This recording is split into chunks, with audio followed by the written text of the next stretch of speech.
It's 9:23 p.m. on a humid September night in Baton Rouge. The Louisiana State Capitol building towers 34 stories above the Mississippi River, its Art Deco limestone walls still radiating the day's oppressive heat.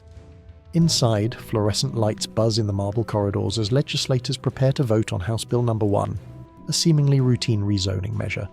But nothing about this night is routine.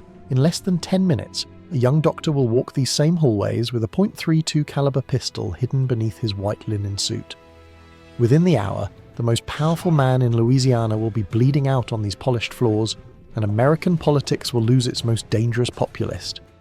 That night, Dr. Carl Weiss carried out one of the most consequential political assassinations in American history, killing Huey Long, the Louisiana Kingfish, who had turned poverty into power and democracy into dictatorship. We've modelled the entire assassination to show you the step-by-step timeline of how a 29-year-old doctor ended the reign of America's closest brush with homegrown fascism. To understand why Carl Weiss was willing to throw away his medical career, his family, and his life to kill one man, we need to understand just how completely Huey Long had seized control of Louisiana. And to understand that, we need to go back to a small farm in Wynne Parish, where a loud-mouthed boy with a photographic memory was learning to hate the rich. Huey Pierce Long Jr. was born on August 30th, 1893 in Winfield, Louisiana, a dirt-poor logging town where socialist presidential candidates regularly outpolled Democrats. His parents, Huey Sr. and Caledonia, raised 9 children on their modest farm. They weren't poor by Winfield standards, but Winfield standards were abysmal. At 8 years old, Huey watched his neighbour lose everything at a foreclosure auction, begging for just a few more days to pay his debts. The sheriff was about to grant mercy when a creditor swooped in with a bid, seizing the farm. Decades later, Long still called it criminal. This wasn't just childhood trauma, it was political education. Northern Louisiana's bone-deep poverty bred a special kind of rage against the wealthy plantation owners down south. When Louisiana voted to secede in 1861, Winfield's delegate opposed it, not from any moral objection to slavery, but asking, "Why should we fight to keep the Negroes for the wealthy planters? Pure class warfare, Louisiana style." Young Huey absorbed this resentment like a sponge. He was brilliant. Teachers called him gifted, with an almost supernatural memory. By high school, he dominated the debate team, winning 3rd place at state championships and earning an LSU scholarship he couldn't afford to use. The textbooks and room and board might as well have cost $1 million. Then, at the very moment of his triumph, the State Education Board announced a new requirement: 12th grade. Huey, scheduled to graduate after 11th grade, went ballistic. He circulated petitions denouncing the change and attacking his principal. The school's response was swift. They expelled him. At 17, Huey Long's formal education was over. He never graduated high school, but Long had found his calling, using words as weapons. He became a travelling salesman, hawking everything from cooking oil to patent medicines across the South. The job taught him 2 crucial skills: how to read people and how to make them believe. He dressed sharp, played music to draw crowds, and developed an uncanny ability to connect with working folks. At a baking contest in Shreveport promoting a lard substitute called Cottaline, he rigged the competition so a pretty girl named Rose McConnell won first prize. Her mother won second. They married on April 12, 1913. Meanwhile, Long kept bouncing between careers. His mother pushed him towards seminary school. He lasted 1 semester at Oklahoma Baptist before deciding he was no man of God. His brother George lent him $100 for law school at the University of Oklahoma. Long gambled it away and dropped out after 1 semester. But at 21, with Rose's support and his brother Julius's help, he crammed just enough law to pass the Louisiana bar exam in 1915. 3 semesters of scattered study, and suddenly Huey Long, high school dropout, was a licensed attorney. He opened his first law office above the Winfield Bank, run by his Uncle George, his very first case representing a widow against that same bank. When Uncle George called it a conflict of interest, Huey shot back, "You should feel complimented. Huey Long don't take out after small fry." The practice thrived. Long exclusively represented the poor against the powerful, injured workers against companies, small farmers against banks. By 1918, he'd moved to Shreveport for bigger cases and bigger targets. That's when he made his first catastrophic investment and his most important enemy. Long invested $1,000 in a local oil well that struck black gold. He should have made a fortune, but Standard Oil, John D. Rockefeller's monopolistic empire, refused to buy from his well. The oil was worthless without a buyer. Long lost everything. He would spend the rest of his life calling Standard Oil the invisible empire run by octopus tentacles. In 1921, he represented a small oil company in a lease dispute against Standard. He lost in court but won something more valuable, a reputation as the one lawyer brave enough to fight the untouchable oil giant. By now, Long had caught the political bug that infected so many in Louisiana's populous parishes. At 25, he won election to the Railroad Commission on a platform of fighting utility monopolies. When the commission became the Public Service Commission, Long became chairman, his first act, suing Cumberland Telephone Company for raising rates 20% without justification. He lost initially, but argued the appeal himself before the US Supreme Court, and won. Cumberland had to refund $440,000 to 80,000 customers. Chief Justice William Howard Taft called him the most brilliant lawyer who ever practiced before the United States Supreme Court. The Cumberland case made Long a statewide hero. In 1924, at just 31, he ran for governor. Despite finishing third and missing the runoff by 7,000 votes, Long learned crucial lessons. Heavy rains had turned Louisiana's dirt roads, only 200 miles were paved statewide, into muddy death traps, keeping his rural supporters home. He spent the next 4 years building an unshakable coalition, touring isolated parishes and promising everything. Free textbooks, paved roads, bridges without tolls.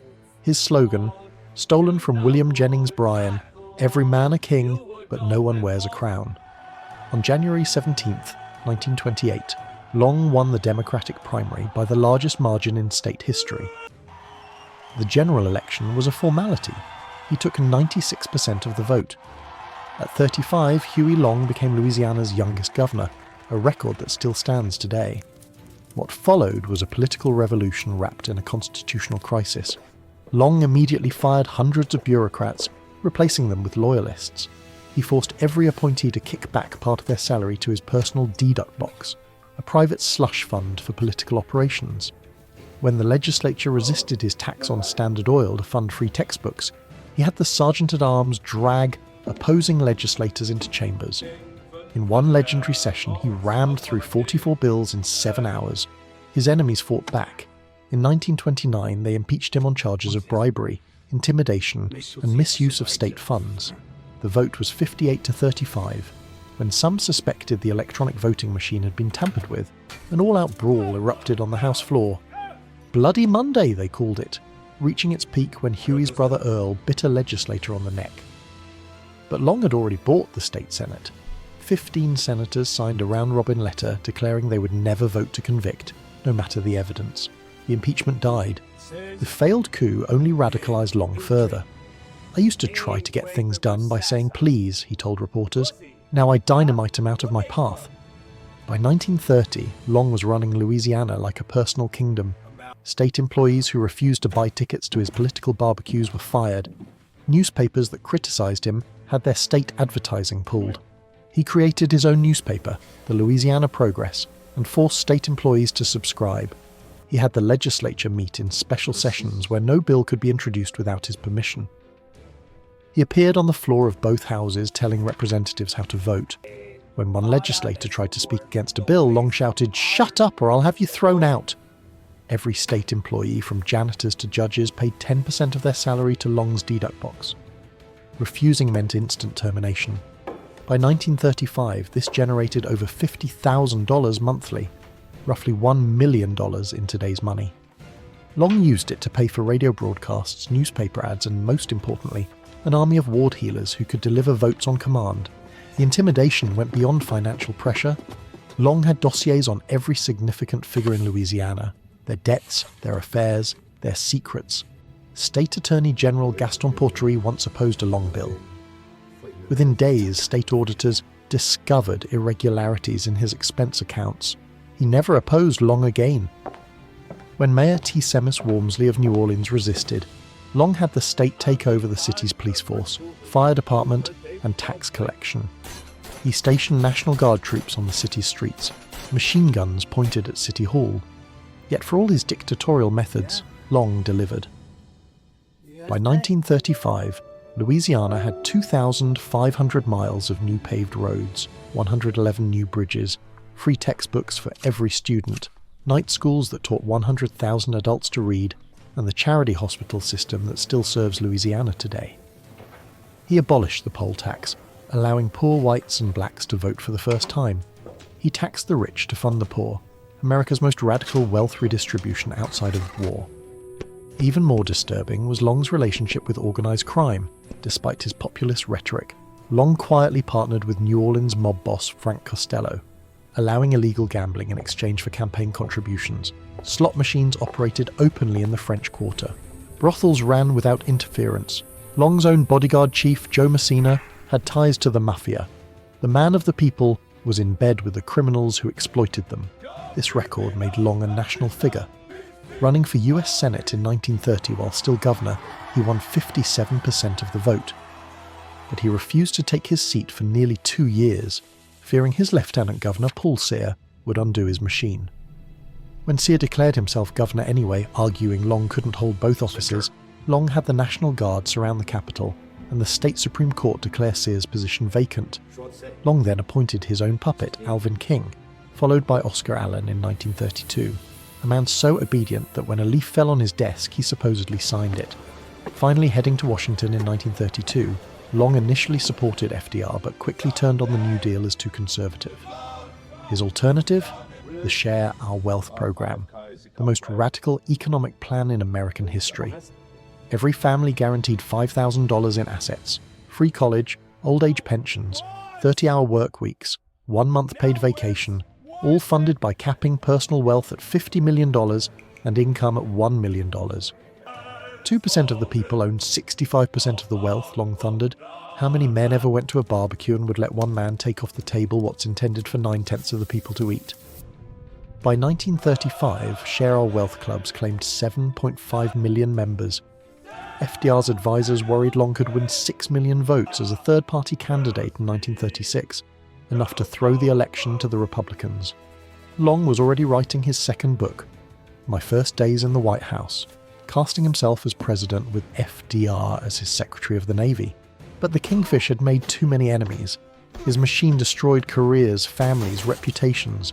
Opponents were followed by state police, their phones tapped, their tax returns audited. Long kept son-of-a-bitch books listing enemies for future retribution. He surrounded himself with bodyguards carrying submachine guns, turning the governor's mansion into an armed fortress.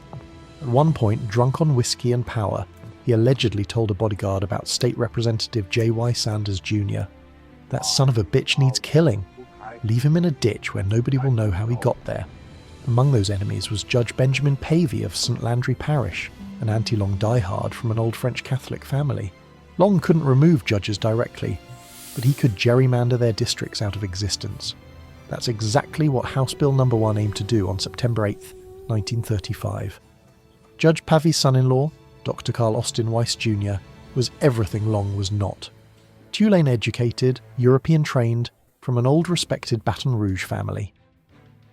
At 29, he had a thriving medical practice, a beautiful wife, and a 3-month-old son.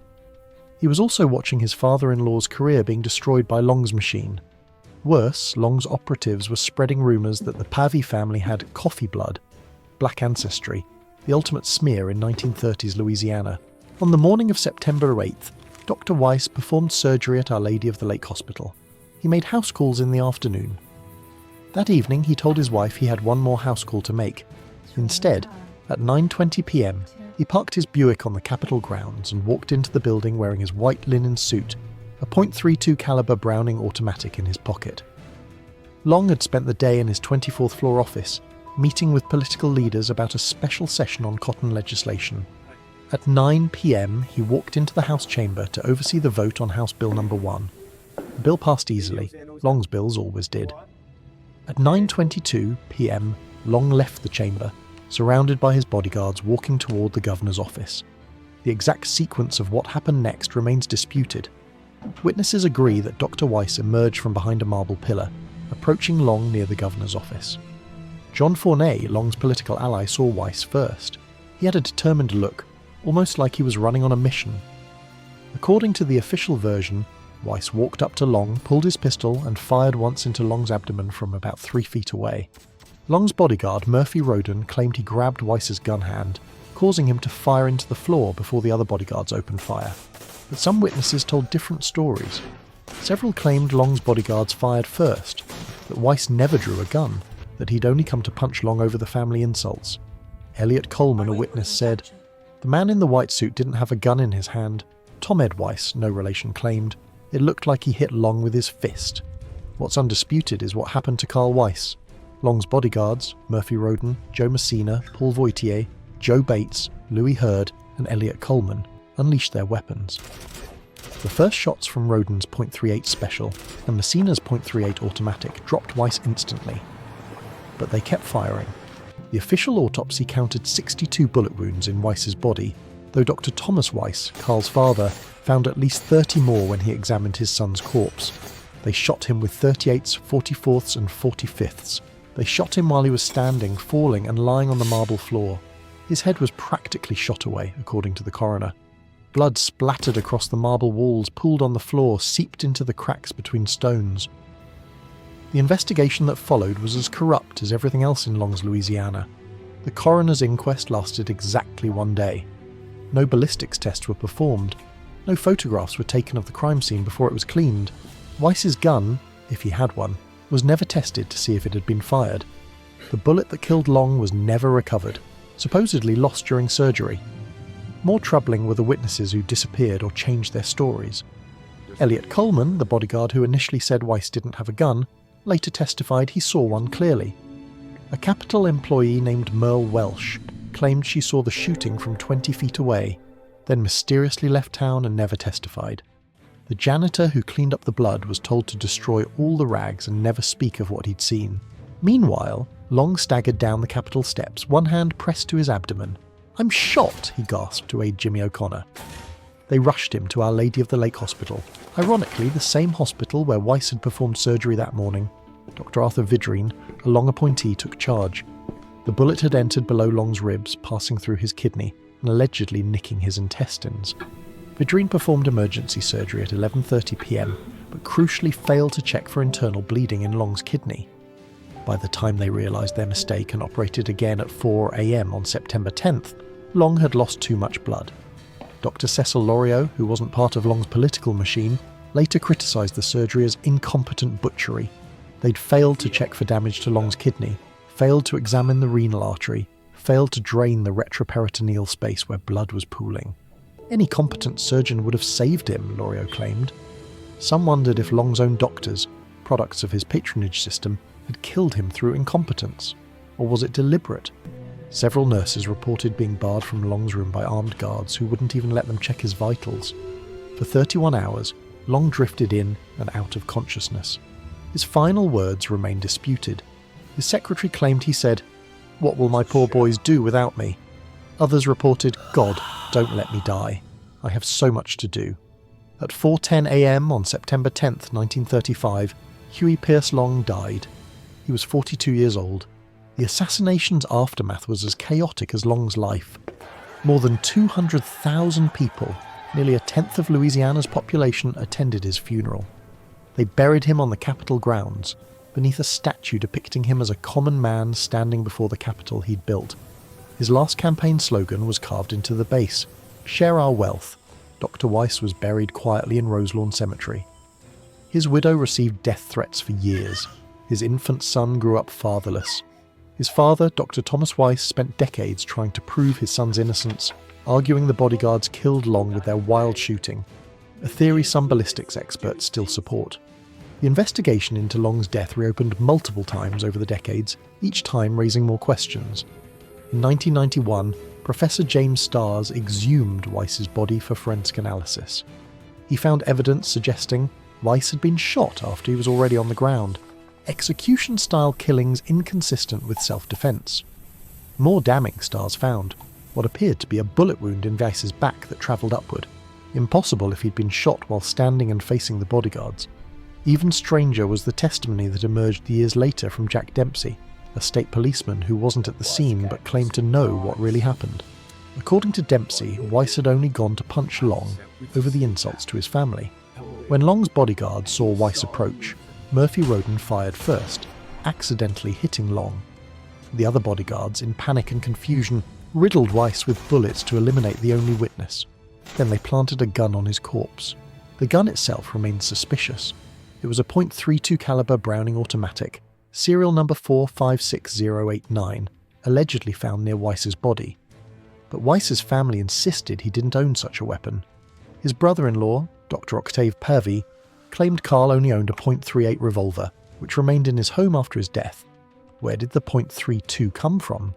Some researchers noted that Long's bodyguards routinely carried throwdown guns, untraceable weapons to plant on victims, but the real mystery isn't who pulled the trigger.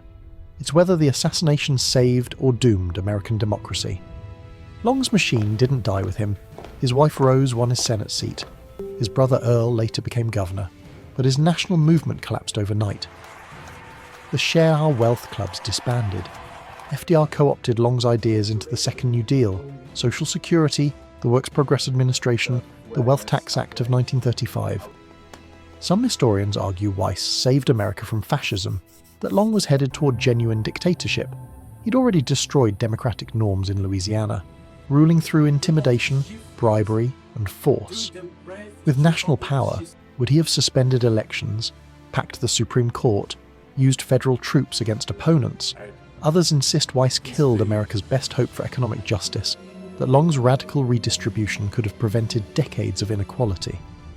They point to his achievements: roads, schools, hospitals, literacy programs that transformed Louisiana from medieval backwater to modern state. Sure, his methods were rough, but weren't the problems rougher? Perhaps the most chilling epilogue came from Gerald L.K. Smith, who took over the Share Our Wealth movement after Long's death. Smith transformed Long's economic populism into something far darker, allying with fascist groups, spreading anti-Semitic propaganda, claiming Roosevelt was controlled by Jewish bankers. By 1936, Smith was sharing stages with Nazi sympathizers. The movement that began with Every Man a King ended with America First, a reminder that populist rage, once unleashed, rarely stays controlled by its creator. The truth likely lies somewhere between saint and sinner. Long was a brilliant demagogue who genuinely helped the poor while enriching himself. A Democrat who destroyed democracy to save it. A populist who built popular support through fear.